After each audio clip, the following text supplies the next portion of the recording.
Hi friends, ಹೇಗಿದ್ದೀರಾ? ಪ್ರತಿನಿತ್ಯ ಧ್ಯಾನ ಮಾಡ್ತಾ ಇದ್ದೀರಾ? ಧ್ಯಾನ ಮಾಡಬೇಕಂತ ಇದೆ, ಆದರೆ ಮಾಡೋಕ್ಕಾಗ್ತಾ ಇಲ್ಲ. ಒಂದು ದಿನ ಬಿಡದೆ ಮಾಡಬೇಕಂತ ಅನಿಸುತ್ತೆ, ಆದರೆ ಏನೋ ಒಂದು ಕಾರಣದಿಂದ ನಾಳೆ ಮಾಡೋಣ, ನಾಡಿದ್ದು ಮಾಡೋಣ ಅಂತ ಮುಂದಕ್ಕೆ ಆಗ್ತಾ ಇದ್ದೀರಾ. ಖಂಡಿತ ಈ ರೀತಿ ಮಾಡಬಾರ್ದು.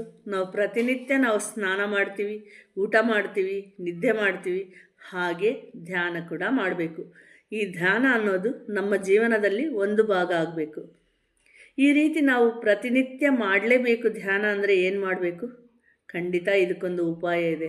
ನೀವು ಧ್ಯಾನದಲ್ಲಿ ಕೂತಾಗ ಮನಸ್ಸಿನಲ್ಲಿ ಹೀಗೆ ಹೇಳ್ಕೊಳ್ರಿ: ನನ್ನ ಕೊನೆಯ ಉಸಿರಿನವರೆಗೂ ನಾನು ಧ್ಯಾನ ಮಾಡುತ್ತೇನೆ, ಧ್ಯಾನ ಪ್ರಚಾರ ಮಾಡುತ್ತೇನೆ, ವಿಶ್ವ ಕಲ್ಯಾಣಕ್ಕಾಗಿ ನಾನು ಸೇವೆ ಮಾಡುತ್ತೇನೆ. ಮಕ್ಕಳೆಲ್ಲರೂ, ರೈತರೆಲ್ಲರೂ ಧ್ಯಾನಿಗಳಾಗಬೇಕು, ಧ್ಯಾನ ಪ್ರಚಾರ ಮಾಡಬೇಕು, ವಿಶ್ವ ಕಲ್ಯಾಣಕ್ಕಾಗಿ ಅವರು ಸೇವೆ ಮಾಡಬೇಕು. ಧ್ಯಾನ ಜಗತ್ತಾಗಬೇಕು, ಶಾಕಾಹಾರ ಜಗತ್ತಾಗಬೇಕು, ಪಿರಮಿಡ್ ಜಗತ್ತಾಗಬೇಕು. ನಾವು ಸಂಪೂರ್ಣ ಆರೋಗ್ಯವಾಗಿ, ಆನಂದವಾಗಿ, ಅದ್ಭುತವಾಗಿ, ಆದರ್ಶವಾಗಿ ಇರಬೇಕಂತಲೂ ಹೇಳ್ಕೊಳ್ರಿ. ಈ ಒಂದು ಸಂಕಲ್ಪ ಬಲದಿಂದ ನೀವು ಯಾವುದೇ ಸಂದರ್ಭ ಇರಲಿ, ಯಾವುದೇ ಪರಿಸ್ಥಿತಿಯಲ್ಲಿ ಇರಲಿ, ಯಾವುದೇ ಊರಿಗೆ ಹೋಗಿರಲಿ, ಖಂಡಿತ ಧ್ಯಾನ ಮಾಡ್ತೀರಿ. ಈ ಸಂಕಲ್ಪಕ್ಕೆ ಇರೋ ಶಕ್ತಿ ಅಂಥದ್ದು. ಇದು ನನ್ನ ಅನುಭವ.